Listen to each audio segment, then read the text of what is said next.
જય માતાજી। તો ચાલો આજે આપણે બનાવીશું ટ્રેડિશનલ વાનગી।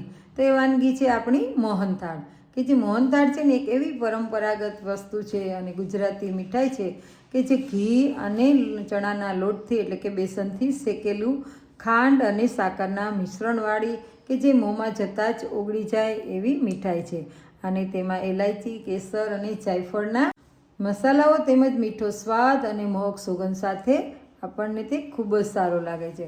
અને એની માથે પછી બદામની કાતરી, કાજુ, પિસ્તા દ્વારા એ મોહનથાળને સમૃદ્ધ બનાવે છે। તો આ રેસીપી છે એ ગુજરાત અને રાજસ્થાનમાં તો ખૂબ જ લોકપ્રિય છે। તો ચાલો આપણે બનાવીએ મોહનથાળ। તો આજે આપણે બનાવીશું મોહનથાળ ને, તો મોહનથાળ એટલે મોહનને ભાવતો મોહનથાળ।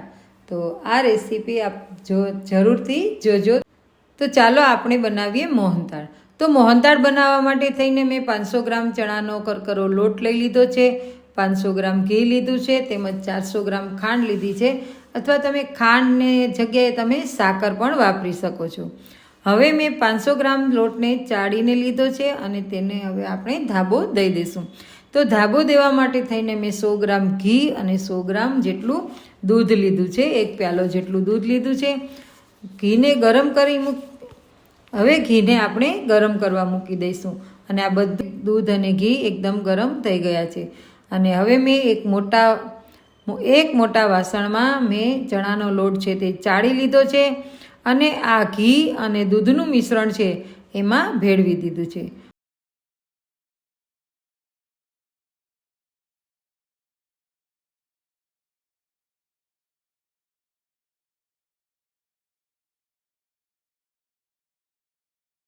બંને હાથ વડે સારી રીતે મિક્સ કરું છું। તો જો આવી રીતે તમે મિક્સ કરી શકો છો। તેમાં ગઠ્ઠા ન રહીને તેનું ખાસ ધ્યાન રાખવું અને મેળવવું। આવી રીતે આંગળાના ટેરવે છે, બંને હથેળીથી છે તમારે મિક્સ કરતા જવું।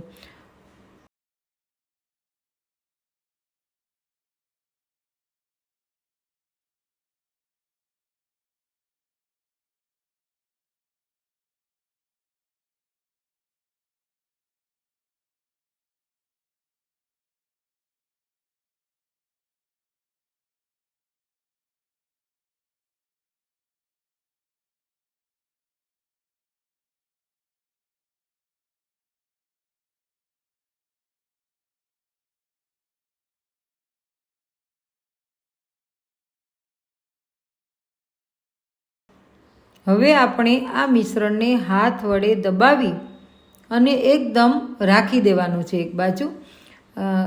મોટા વાસણમાં હાથેથી દબાવી અને એને પછી વાસણથી ઢાંકી દેવાનું છે। એ ઢાંકણ છે એ ઢાંકી દીધું પછી 30 મિનિટ સુધી તેને એમને એમ રહેવા દેવાનું છે। હવે આપણે જોઈએ ને તો જો 30 મિનિટ થઈ ગઈ છે અને આપણે તે ઢાંકણ ઉથલાવશું તો ગઠ્ઠા જેવું થઈ ગયું છે। તો તેને બે હાથે થોડું આપણે મસળી અને એક મોટા કાણાવાળા ચારણાથી આપણે તેને આ જે ચણાનું મિશ્રણવાળો લોટ છે તેને ચાળી લઈશું। જેમ બને એમ આપણે હાથેથી પણ ચાળતું રહેવું, કેમ કે ગઠ્ઠા છે એને આપણે ચાળવા માટે થઈ અને હાથનો પણ ઉપયોગ કરી અને આવી રીતે ચાળી લેવું। આપણું મિશ્રણ છે એ બધું જ ચડાઈ ગયું છે।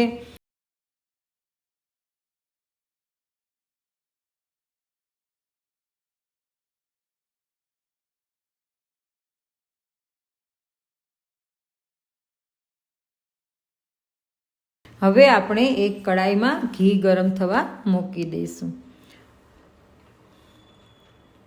મેં બધું જ ઘી ગરમ થવા મૂક્યું નથી, 300 ગ્રામ જેટલું ઘી ગરમ થવા મૂકી દીધું છે અને ચાળેલો ચણાનો લોટ છે એમાં ઉમેરી દીધો છે। ઘી ગરમ થઈ જાય પછી તેમાં ચાળેલો ચણાનો લોટ છે તે મિક્સ કરી દીધું છે અને ધીમા તાપે તેને હલાવતા રહેવાનું છે।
તો લગભગ 7થી 9-10 મિનિટ સુધી મેં એને હલાવ્યા રાખ્યું છે અને બ્રાઉન રંગનો કલર ન થઈ જાય ચણાના લોટનો ત્યાં સુધી સતત હલાવ્યા કરવાનું છે.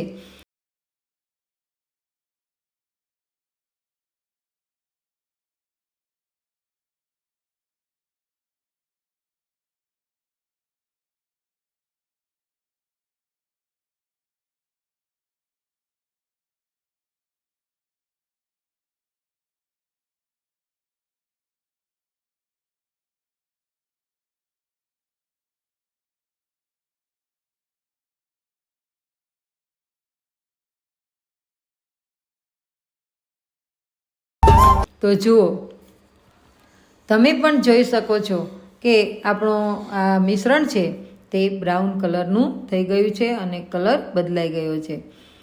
વચ્ચે જ્યારે શેકવામાં આવે ને ત્યારે જો તમે માવો ઉમેરતા હોય ને તો માવો ઉમેરવાનો, નહીતર પછી તમે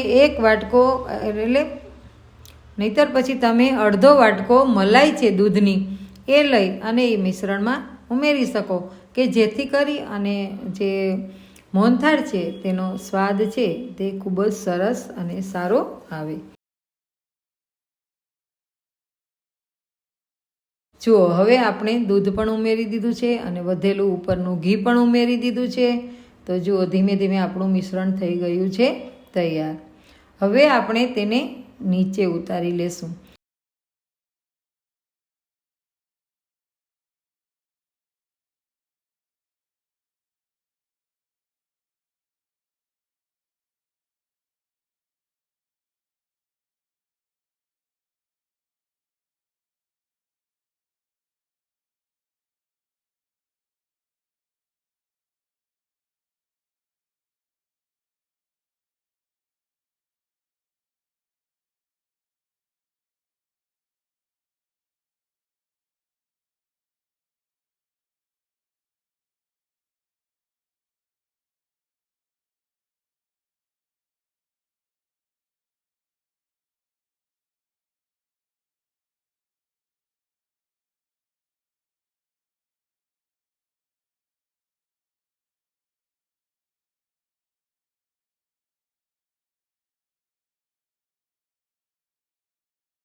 બાદ તેને થોડું ઠંડુ થવા દેશું.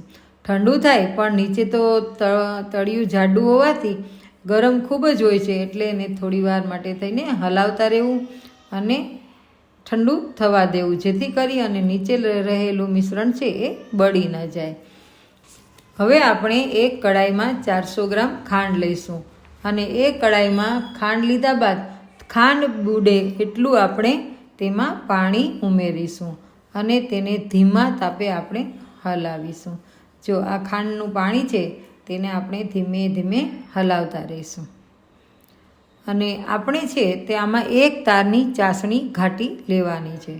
તો ચાસણી આપણે જોવા માટે થઈ અને 2 રીત છે કે એક તમે હાથની ચપટીમાં લઈ અને જોઈ શકો છો કે તાર થયો કે નહીં, ને બીજું છે કે પાણીમાં તમે 1 ટીપું નાખો ચાસણી.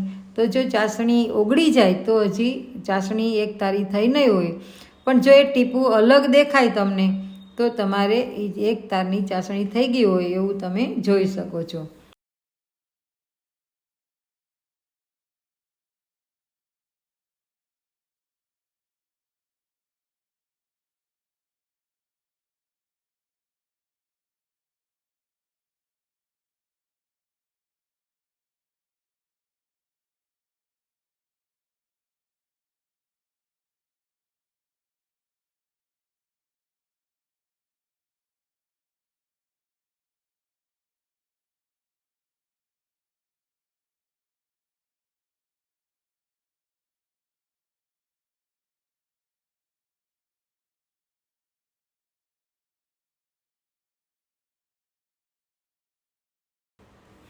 હવે આપણી ચાસણી જો એક તારી ચાસણી થઈ ગઈ છે.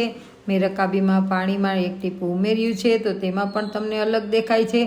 તો આપણે હવે ગેસ કરી દીધો છે બંધ, અને એ ગેસ બંધ થઈ ગયા પછી આપણે તેમાં હવે ફૂડ કલર છે એ ફૂડ કલર ઉમેરીશું, ઓરેન્જ કલરનો. તો ચાલો, જો આપણે મિશ્રણ થઈ ગયું છે તૈયાર. હવે આપણે એ મિશ્રણને, લોટવાળું મિશ્રણ છે તેમાં આ ખાંડનું મિશ્રણ છે તે ઉમેરી દેવાનું છે. આ ખાંડનું મિશ્રણ ઉમેર્યા બાદ અને આ મોહનથાળ છે આપણે તેમાં હવે આપણે જાયફળ, એલચીનો જે પાવડર કરેલો છે તે પણ ઉમેરી દેશું.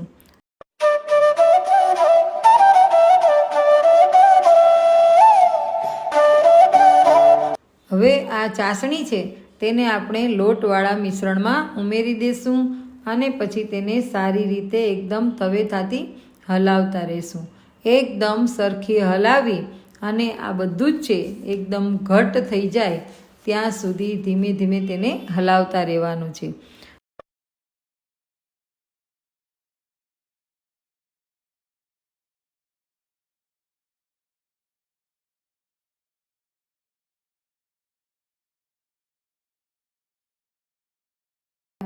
જુઓ, હવે આપણું મિશ્રણ છે એ ઘટ્ટ થવા લાગ્યું છે અને તમે જોઈશો કે થોડી વાર હલાવ્યા પછી આ મિશ્રણ છે તે ઘટ્ટ થઈ ગયું છે.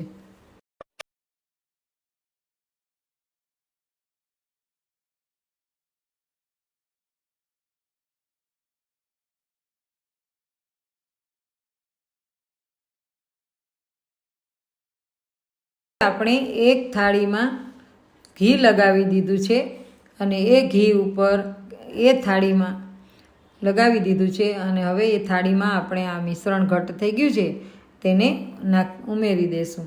અને જો તમે થાળીમાં છે ને તેલ પણ લગાવી શકો જેથી કરી અને આ ચોરસ પીસ છે ને એ જલ્દી નીકળે. ઘી છે તો પછી ઠંડુ થઈ જાય એટલે જામી જાય છે તો તમારે સેજ તપાવવું પડે છે. તો આ મિશ્રણને આપણે એક સાથે ઉમેરી અને થપથપાવશું અને વાટકો લઈ અને એને સારી રીતે એક સરખું બધે જ કરી લેશું. તો જો આપણી થાળીમાં મિશ્રણ ઢળાઈ ગયું છે અને સરસ મજાનું લીસું એકદમ સરસ થઈ ગયું છે. હવે આપણે આ મોહનથાળમાં કાજુ, બદામ અને પિસ્તાની કતરણ છે તે ઉમેરી દેશું અને દબાવી દેશું જેથી કરીને બહાર ન નીકળે. તો એક ટિપ્સ તમને આપું તો આ મોહનથાળ છે ને એ બહાર છે ને બાયણે તમે રાખો તો 3 થી 4 દિવસ જ રહે છે, પણ તમે એરટાઈટ ડબલામાં રાખો તો 9 થી 10 દિવસ સુધી રહે છે. નહીં તો 3 થી 4 દિવસ પછી તમારે ફ્રીજમાં રાખવો પડે છે. હવે આપણે મોહનથાળના પીસ કરી લેશું. જો કે મોહનથાળના પીસ છે ને એ એકદમ બધા ચોરસ જ હોય છે અને મેં અહીંયા ત્રાંસા કર્યા છે, પણ પીસ છે ચોરસ રાખવા વધુ જરૂરી છે કેમ કે તમારે કાઢવા માટે થઈ અને ખૂબ જ સરળતા રહે છે. તો મેં અહીં મોહનથાળના પીસ ત્રાંસા કરેલા છે અને આપણે હવે આ જે પીસ થઈ ગયા પછી આને હવે આપણે ઠરવા દેવાનું છે કે જેથી કરીને પીસ તમે અલગ કાઢી શકો. અત્યારે તો કાઢો તો ભૂકો થઈ જાય, એટલા માટે થઈ અને 3 થી 4 કલાક સુધી આપણે એને ઠંડુ થવા દેશું. એટલે એ થાળીને આપણે રાખી દેશું.